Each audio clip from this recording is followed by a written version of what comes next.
Pak. Ya, baik. Halo teman-teman semuanya. Terima kasih ya hari ini sudah datang di acara pembukaan Majelis Sahabatku 2022-2023. Jadi spesial untuk tahun ini Majelis Sahabatku adalah program untuk teman-teman PMI menyiapkan teman-teman pekerja migran Indonesia di seluruh dunia ya, terutama yang di Hong Kong, supaya teman-teman punya kemampuan dan knowledge untuk mengatur keuangan dan kewirausahaan.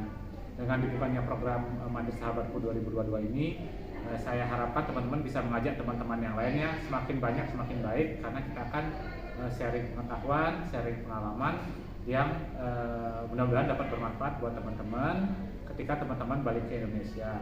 Jadi sekarang teman-teman di Hong Kong kumpulkan dulu semua modalnya, kumpulkan dulu semua niatnya, kumpulkan semua keinginannya. Nanti teman-teman bisa manfaatkan semua ilmunya ketika teman-teman balik ke Indonesia, karena kita pasti berharap tidak selamanya berada di luar negeri kan ya, karena pasti kita berharap kita akan berkumpul dengan keluarga yang ada di Indonesia. Jadi ayo teman-teman ikut, ayo ajak teman-teman yang lain untuk ikut di program Majelis Sahabatku 2022-2023 ini. Semangat semuanya, salam sehat selalu. Semangat!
Dan juga teman-teman semua yang adalah anggota pekerja migran Majelis Sahabatku dan juga seluruh komunitas pekerja migran Majelis Sahabatku yang sudah hadir pada acara hari ini.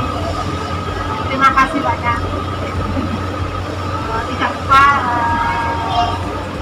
puji dan syukur kepada Majelis Sahabatku karena pada kesempatan hari ini kita masih membutuhkan nikmat sehat sehingga kita bisa berkumpul dalam acara konser Jangan Taman harga halaman sosial. Selamat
ada kekurangan salah kata, saya mohon maaf yang sebesar-besarnya. Alhamdulillah ya, dengan pembacaan Fatihah Haji dapat memperlancar acara hari ini dan menghasilkan hal yang baik, ilmu yang bermanfaat untuk kita semua. Untuk acara yang kedua adalah selawatan kepada Ibu Siti Nurhayati selaku Tuhan tempat saya ucapkan.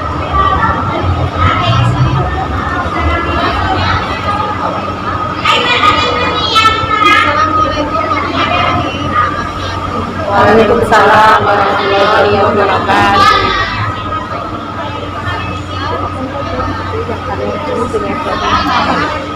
Tapi yang paling lucu punya siapa? Kunjungan ya?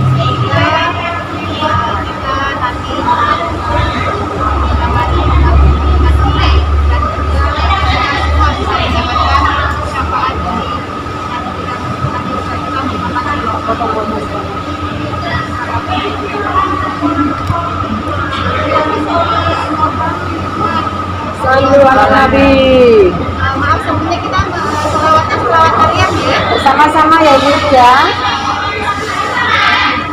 Allahumma sholli sholatan kamilatan wa sallim salaman tam wa husnul khawatimi wa yustasqa ghamamu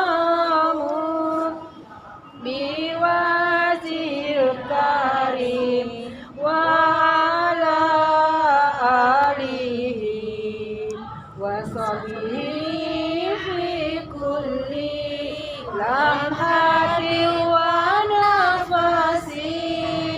wa nafasin biadadin kulli ma'lumilah. Allahumma sholli sholatan kamilatan wa sallim salaman taman ala sayyidina Muhammadin alladhi tanhalu bihil uqadu wa tanfariju bihil qurabu wa tuqada bil hawaiju wa tunalu bil raqaibu wa husnul khawatimi wa yustasqal ghamamu biwajil karim wa ala alihi wa sahbihi fi kulli lamhati wa nafasi biadatin kulli ma'lumilah.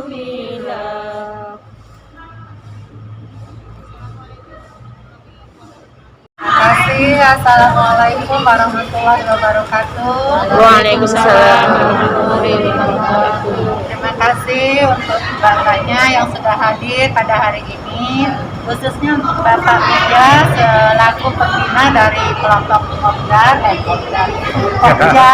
Saya ucapkan terima kasih Pak atas kehadirannya. Untuk Bu Erna dan Bu Alia sebagai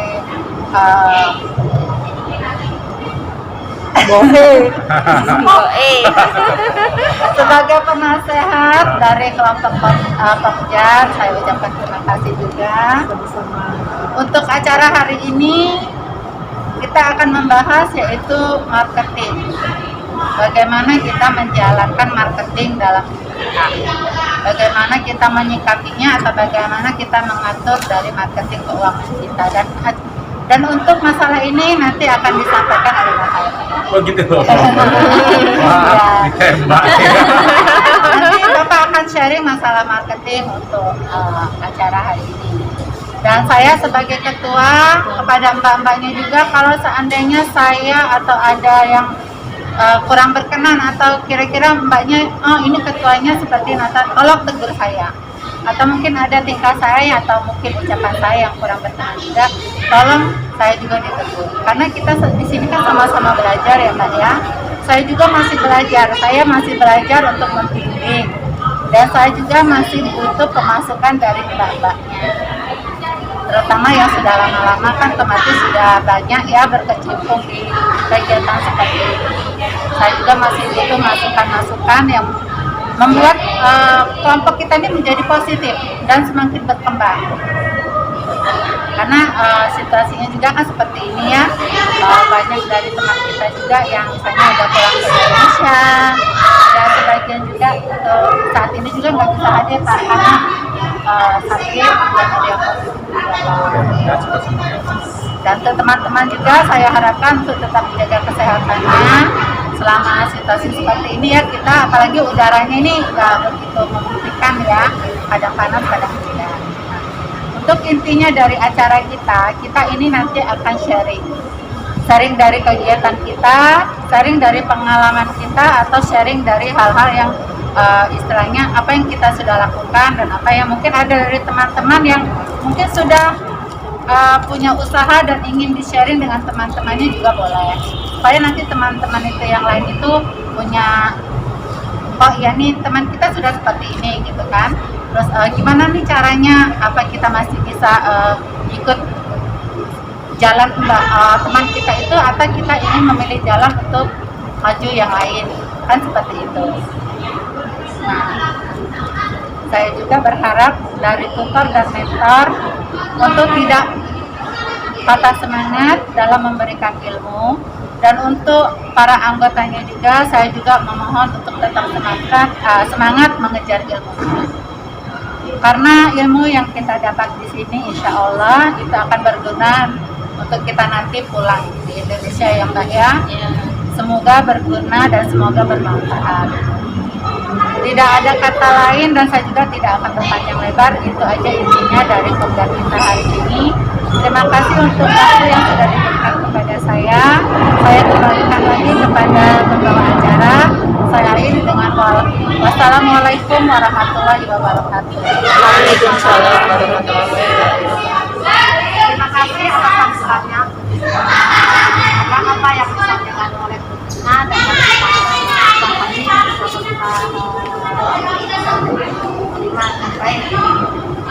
untuk acara yang keempat adalah sambutan dari Bapak Pembina Ujar Majelis Sahabatku kepada Bapak Ujar, tempat dan waktu saya persilakan.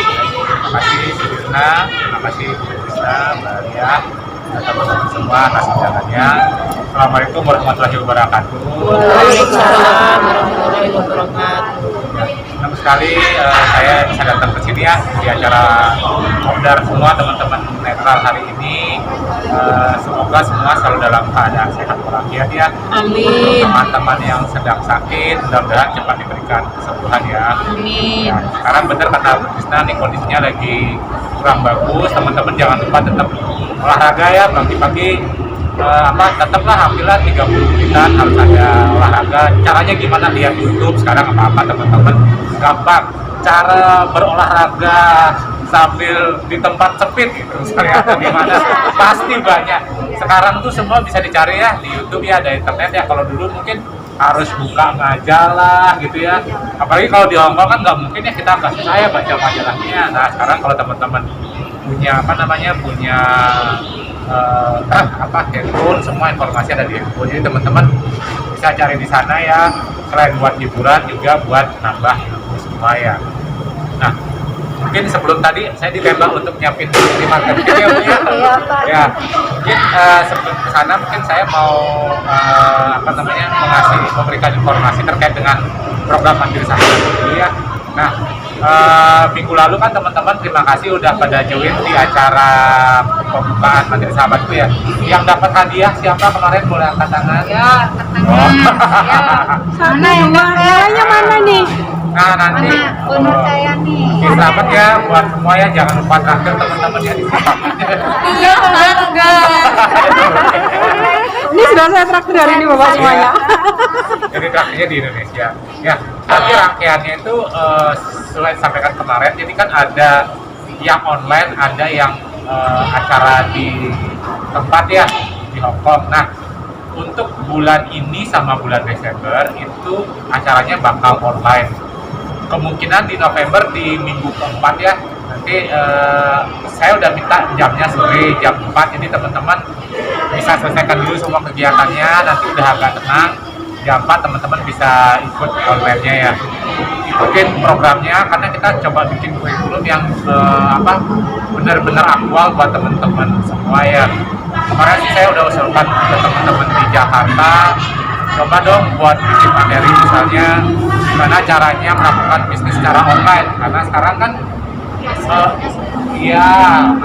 bisa dibilang istilah trennya itu landscape kondisi bisnis mungkin beda dengan 5 tahun ke belakang ya. Kalau 5 tahun ke belakang sampai sekarang pun masih ada kayak salon, kerajinan sebagainya masih ada. Cuma kalau teman-teman lihat sekarang dengan adanya online ini semua lebih mudah ya. Paling gampang misalnya teman-teman ibu ada di mana, di Jogja gitu ya. Jogja di mana daerahnya?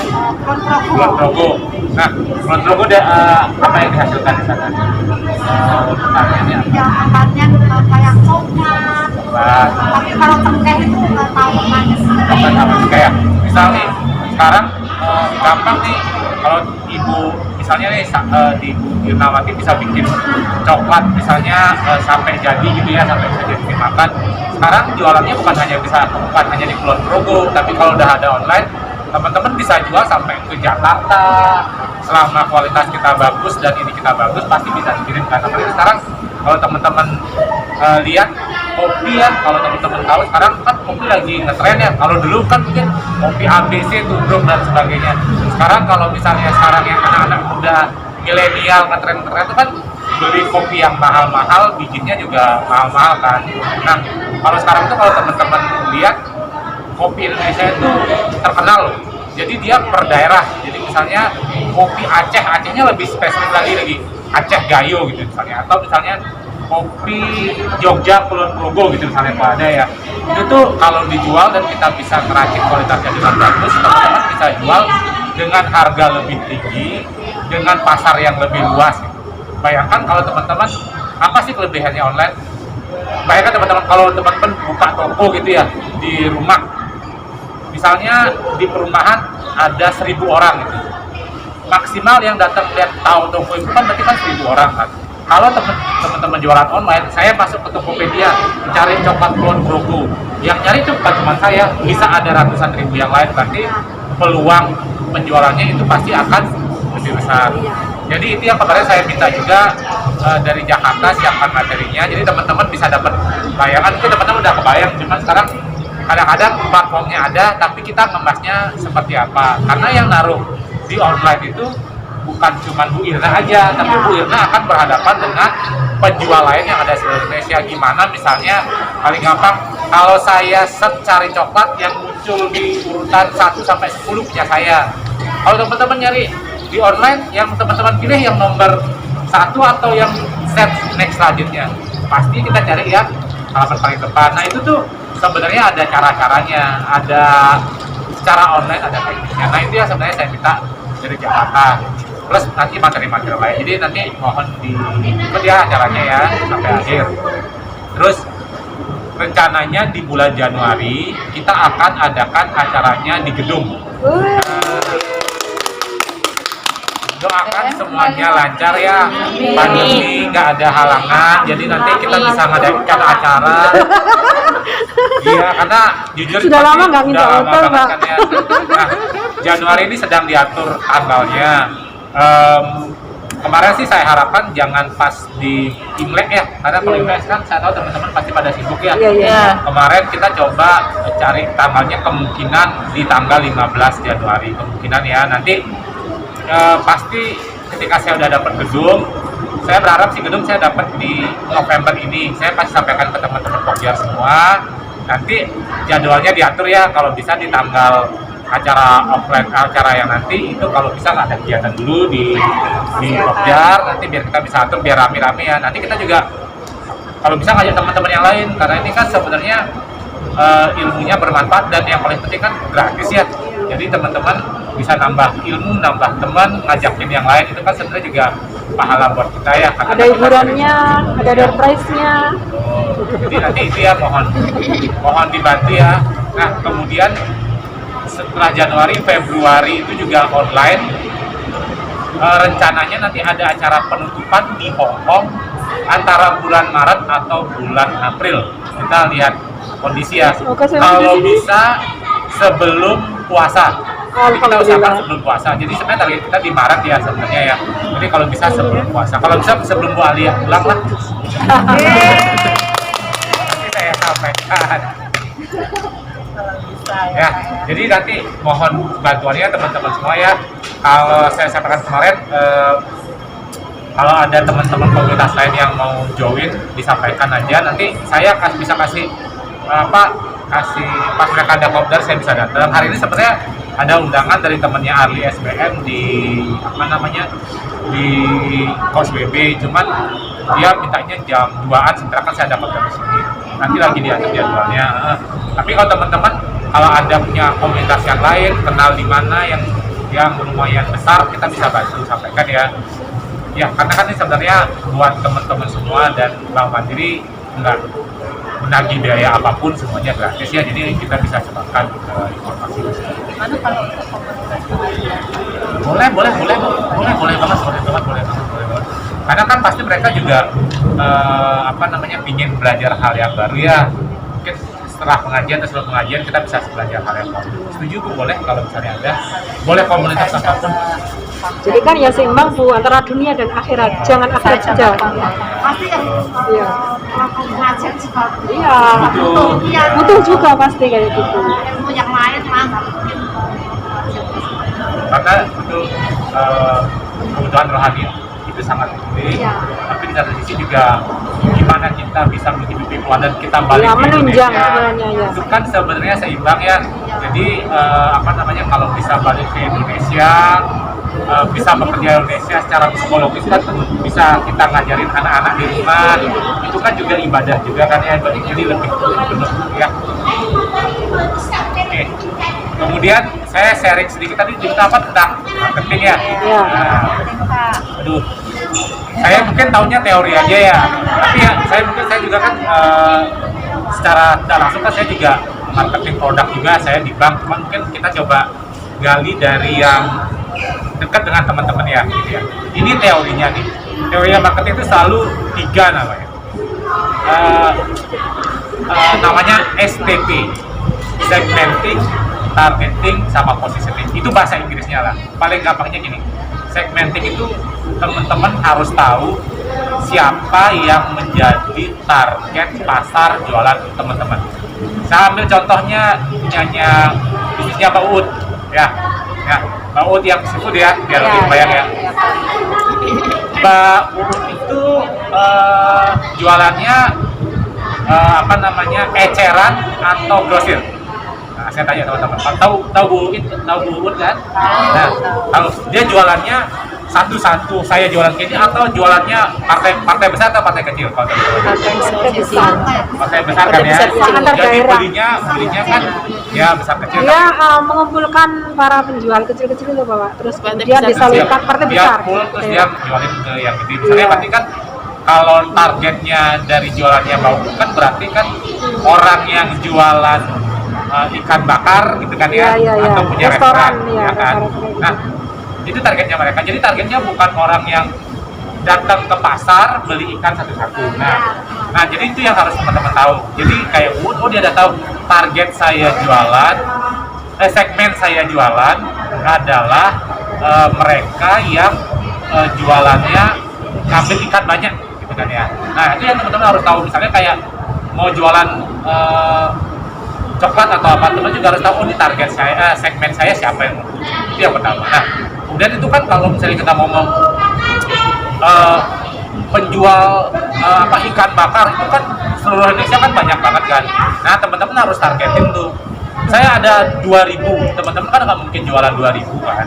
Pasti teman-teman harus pilih nih, mana yang bisa saya tuju. Misalnya, saya contohnya Bu Uut, saya ngambil orang yang jualan ikan bakar di daerah Jawa Timur gitu. Karena kenapa? Oh, karena saya harus hitung nih kos kendaraannya gimana gitu kan ya, terus koneksi saya gimana, bisa nggak saya nyediain. Nah misalnya saya udah ngomongin, oh berarti target saya dari semua penjual ikan bakar Indonesia, berarti saya cari yang di daerah Blitar atau di daerah Kediri gitu kan. Oh oke, berarti udah jelas nih. Nah kemudian habis itu setelah kita tahu target kita siapa, kita harus menentukan kita mau kasih kelebihan apa produk kita yang akan kita berikan ke ke market kita. Paling gampang gini, kalau kan yang namanya orang jualan ikan kan macam-macam ya. Ada yang saya mau jualan yang ikan yang paling murah aja gitu, tapi biasanya kalau kita ngomong murah, kualitasnya mungkin kurang bagus gitu kan. Kemudian atau misalnya saya mau itu terserah, tergantung kita jualan. Atau misalnya contoh bahwa tinggi, berarti dia berarti saya memposisikan produk saya ini harus punya kualitas paling bagus, terus di harganya menengah. Nah yang kayak gitu kan berarti harus pilih lagi tuh dari semua pedagang ikan yang itu. Berarti kan nggak mungkin yang jualan, kan ada yang jualan ikan harganya jualan ikan bakar yang murah banget, berarti kan ikannya kan jelek gitu ya.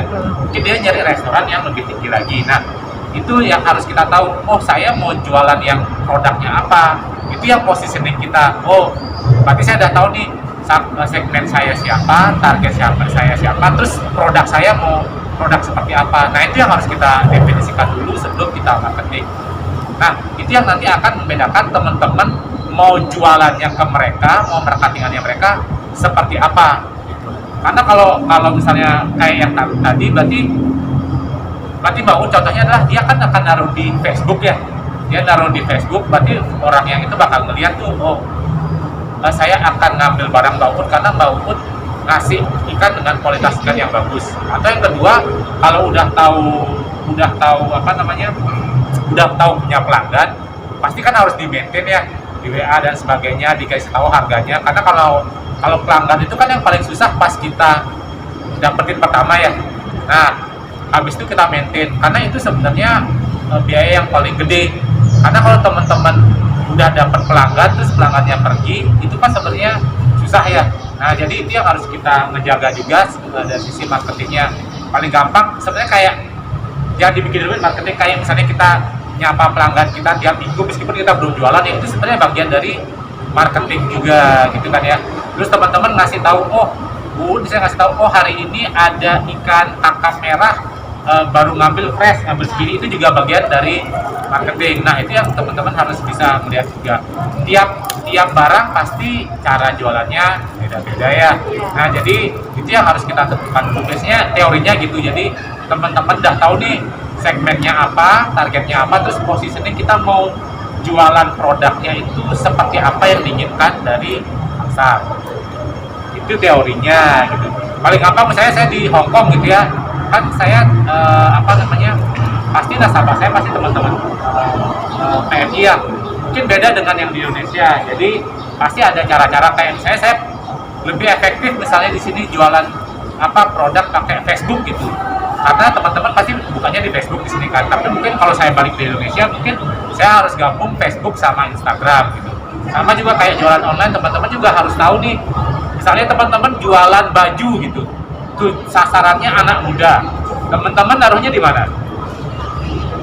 Di Facebook, Instagram, sekarang TikTok juga ada ya. Kalau teman-teman kan ada TikTok live jualan baju, nah gitu.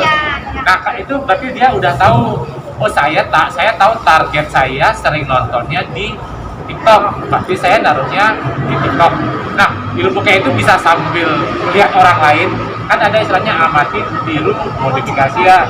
Teman-teman bisa lihat nih, cuman cocok nggak dengan produk kita gitu misalnya. Kalau kan nggak mungkin, ya bisa aja sih kayak jualan ikan di TikTok bisa aja, tapi kan apakah efektif atau enggak, nah itu yang harus kita lihat. Kalau misalnya teman-teman jualannya kayak yang buat model-model sasarannya anak-anak muda, paling cocok sekarang TikTok, Instagram, Facebook gitu ya.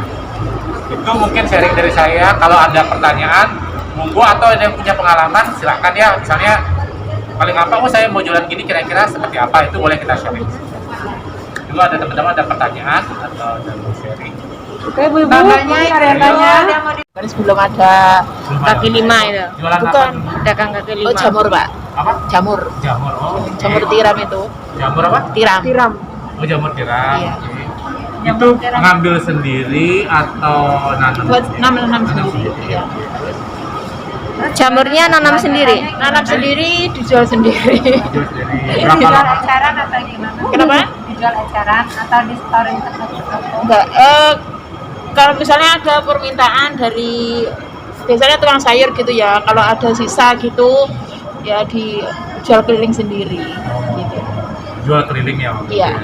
Iya, jual sendiri. Hasil pertanian itu juga kalau teman-teman di Indo itu yang lagi rame itu namanya sayur box. Oh, hidroponik gitu. Enggak, jadi dia kayak Tokopedia, tapi Oh. dia jualan sayuran. Oh, Jadi gitu. namanya sayur box. Dia Kayak tuh komunitas gitu ya Bapak ya, masuk ke situ. Ke platform. dia punya komunitas juga. Jadi Oh, gini, itu kalau media-media itu maksudnya. Enggak, kalau teman-teman tahu Shopee, Oh, tahu kan? oh, kayak Tokopedia Shopee tahu. gitu. Nah, kalau Shopee sama Tokopedia itu kan jualannya macam-macam ya. Mulai dari yang barang Baju, nggak berguna dari sampai makanan. barang Oh, berguna iya. semua ada. Mulai dari makanan sebagainya ada. Cuman kalau sayur box itu khusus buat Khusus sayur. buah, ikan. Hasil pertanian gitu. Ya, nah tadi saya bilang juga kita mau positioningnya gimana? Karena kalau naruh di sayur box itu kan pasti barang pasti punya kualitas bagus kan ya. Oh. Nah, jadi itu bisa teman-teman juga bisa lihat juga sekarang peluangnya seperti apa. Jadi kalaupun mau jual jamur tiram, kan jamur kan pasti kalau kita udah lama pasti tahu mana jamur kualitas bagus dan mana yang hasilnya nggak bagus kan. Jadi kalau teman-teman itu bisa lakukan dua hal nih. Yang pertama namanya degrading nih. Misal jamur yang kualitas bagus taruh di sayur box, jamur yang sedang-sedang yang pasti agak murah taruh di Dari pasar. grade B gitu ya. iya. Grade B gitu. Betul, grade B. Karena kalau misalnya teman-teman jual, misalnya teman-teman tahu nih saya bisa produksi barang bagus yang grade A. Cuman teman-teman taunya cuman market di pasar yang jualan grade B. Sayang kan harusnya bisa jual misalnya Iya, 10.000 sekilo, iya. teman-teman jual cuma 5.000 sekilo. Nah, Iya. kalau teman-teman grading kan bisa, oh ternyata let's say saya dapat 3 dari saya punya 10 kilo nih. 3 kilogram saya bisa dapat grade A, harganya 10.000 gitu ya. 7 kilo saya dapat grade B. Nah, teman-teman kan jualnya bisa lebih, dapatnya bisa lebih banyak kan Iya. dibandingkan semuanya jual gitu. Nah, terus yang kedua teman-teman, kalau misalnya lihat nih ternyata penjualan market grade A-nya lebih bagus, teman-teman yang harus mulai Meningkatkan. mencari ilmu gimana supaya grade A-nya lebih banyak daripada grade B-nya, ya kan? Iya, iya. Karena kita udah tahu marketnya. Itu juga sama kayak kopi. Kenapa sekarang kopi Indonesia itu banyak dicari? Karena dulu petani kopi itu nggak tahu yang namanya ngegrading. Jadi misalnya kopi udah aja Dicampur A, B, gitu. C campur. Padahal iya. sebenarnya yang A yang bentuknya masih bagus, Iya. aromanya masih bagus itu dimasuk di grade A gitu kan. Nah, kalau sekarang begitu kita tahu ilmu kan sekarang ada di mana-mana ya, apalagi sekarang kopi memang jadi komoditas utama di Indonesia. Nah, mereka udah mulai grading tuh yang A, B sama C gitu kan ya. Yang A bisa saya ekspor. Nah, itu kan lebih bagus lagi. Terus mereka juga saya bilang tadi, gimana caranya saya menghasilkan kopi A lebih banyak gitu. Kan kopi itu macam-macam ya, dari kapan harus ngambilnya sampai saya cara ngejemurnya gimana. Nah, itu kan itu yang teman-teman harus bisa ngitung nih. Oh, gimana saya pokoknya cari yang kualitas A aja deh. Nah, paling gampang misalnya gini. Kenapa Jepang ya negaranya lebih kecil daripada kita, tapi hasil penjualan pertanian sama peternakan lebih tinggi. Iya, iya. Paling gampang gini, kalau teman-teman diajak sama bos ke restoran Jepang pernah lihat sapi wagyu nggak? Iya tahu. Nah, Pernah. itu berapa coba harganya? Harus berapa? Iya kan? Karena mereka bisa Bisa makan gaji. karena mereka bisa ngegrading kan. Iya. Nah, itu yang sebenarnya yang Jepangnya yang luar biasa. Jadi misalnya gini, Jepang itu cuma ngasilin, contohnya ya, ngasilin 1 ton sapi, tapi harga per kilonya itu 100.000 atau nggak 500.000 gitu ya. Berarti 500.000 kali 1 ton dia 500 juta. Sementara kita Indonesia nih ngasilin sapi 10 ton, tapi yang kita hasilin yang grade C harganya cuma 100.000. Saya kerja lebih banyak, tapi hasilnya lebih sedikit. Nah, jadi kalau teman-teman bisa ngegrading, bisa teman-teman ngasilin kualitas yang lebih bagus, itu pasti secara income juga lebih banyak gitu sih. Caranya gimana? Saya juga nggak tahu, tapi teman-teman bisa cari ilmunya ada di mana-mana sekarang ya. Tadi jamur, gimana cara ngasilin jamur dengan kualitas bagus gitu. Sama kemarin saya lihat di YouTube juga tuh seru juga, jadi ini ngobrol ya apa ya? Nah, jadi kemarin itu saya juga melihat ada di Surabaya itu ternak kepiting. Tahu nggak kalau ternak kepiting di mana biasanya? Tambah. Tambah di laut. Dia nggak, dia di rumah. Hah? Jadi dia pakai kontainer kecil-kecil gitu. Dan saya di sini coba ya. Saya share nanti ya. Jadi Yang pakai box biru itu. dia yang pakai box biru itu. Nah, jadi dia pakai box biru dan di sana dia tahu positioningnya. Saya jual kepiting grade A, iya kan? Pertama dia nggak perlu mikirin tambak yang luas, dia cuma pakai tambak kotak-kotak. Bukan tambak ya, tempatnya kotak-kotak. Jadi dia bikin kotak itu.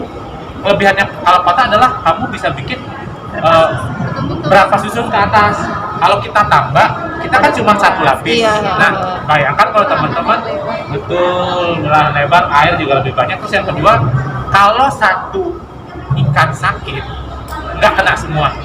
Bayangkan kalau satu tambak ya, satu tambak mati satu, mati semua. Tapi kalau misalnya teman-teman tahu satu kotak ini mati, kita udah bisa singkirin yang satu ini kan.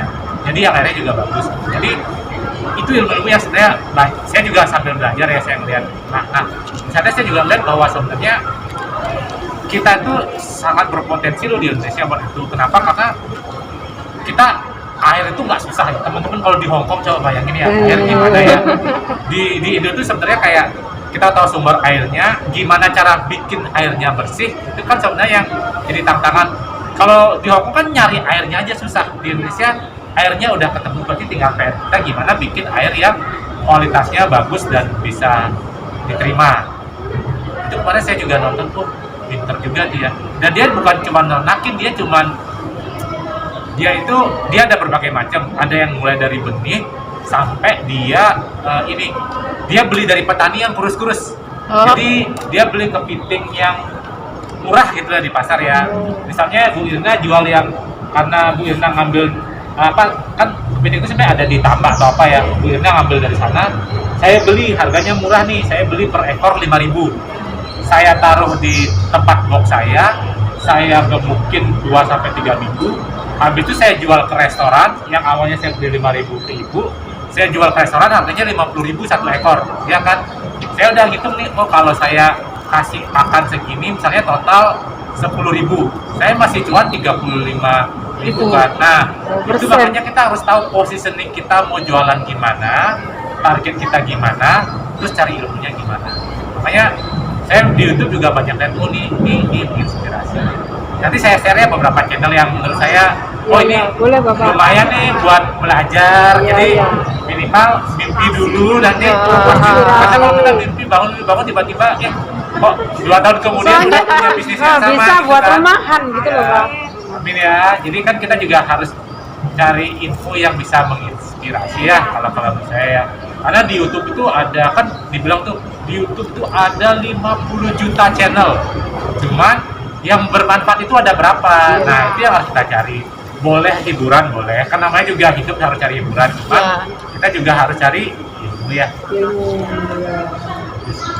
Ini juga masukan untuk kawan-kawan. Kebetulan di sini kan alhamdulillah banyak YouTuber Bapak ya. Terus kemudian sudah mulai monetisasi kayak gitu. Jadi bisa buat inspirasi YouTube itu mau diarahkan kemana. Kalau bisa kita arahkan ke hal-hal yang positif. Dan sementara di sini kita arahkan untuk promosi pembelajaran kita seperti itu. Nah, sekarang teman-teman di sini udah belajar YouTube, nanti pas balik ke Indonesia boleh teman-teman berangan-angan. Ini balik lagi yang cerita kepiting tadi ya. Ketika dia melakukan wawancara seperti itu, dia bikin YouTube sendiri, sebenarnya dia selain nge-monetize, dia juga secara nggak langsung jualan barang dia kan. Iya nggak? Jadi sekali kayu udah 200 pulau terkeluar. Keren. Jadi kalau sambil berenang minum air. Betul. Jadi misalnya gini. Misalnya saya saya punya restoran kepiting, karena saya nonton YouTube-nya Mbak yang tadi, misalnya yang tadi itu, saya tahu saya harus ngambil barang Mbak, karena saya dapat barang kualitas A di tempatnya Mbak, gitu kan ya. Jadi selain media buat dapat duit dari YouTube-nya, oh saya juga secara nggak langsung jualin barang saya. Gitu.